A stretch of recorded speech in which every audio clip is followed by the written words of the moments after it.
China and Japan are entering into an increasingly escalating spat over the Taiwan issue.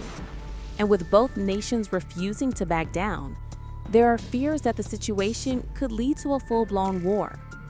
The diplomatic spat began earlier in November when the newly instated Japanese Prime Minister Sanai Taikachi made remarks about how Japan would respond to a hypothetical Chinese attack on Taiwan.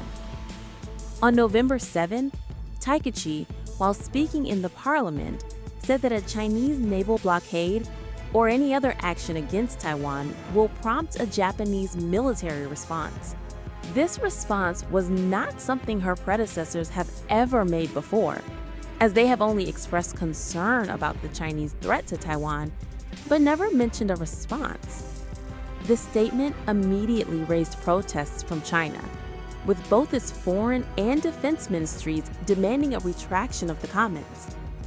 China's Consul General in Osaka even appeared to make threats to the Japanese PM in a now deleted post which read, and I quote, "We have no choice but to cut off that dirty neck that has been lunged at us without hesitation.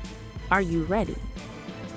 As Takaichi refused to retract her comments, China summoned the Japanese ambassador and warned of a crushing defeat if Japan interfered with Taiwan. The following day, Japan too summoned the Chinese ambassador and complained about the consul's post. On November 14th, China issued a no-travel advisory for Japan, an apparent attempt to target Japan's tourism sector, which is heavily dependent on Chinese tourists.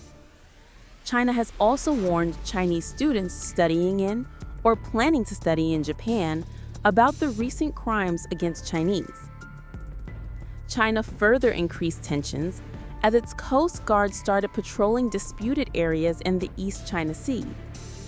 Chinese vessels patrolled near a group of uninhabited islands that both countries claim. In response, Japan condemned the brief violation of Japanese territorial waters by Chinese ships. On November 18th, in a bid to cool down tensions, diplomats from both sides met in Beijing. However, the meeting did not appear to ease the tensions, and there seemed to be no signs of the impasse breaking. China has demanded a retraction of Japanese PM Taikachi's comments, but with the PM outrightly refusing to do so, fears of a military confrontation in the region are rising.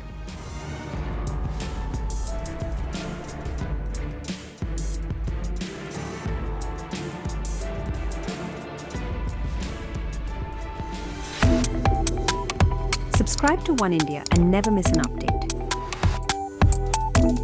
Download the One India app now.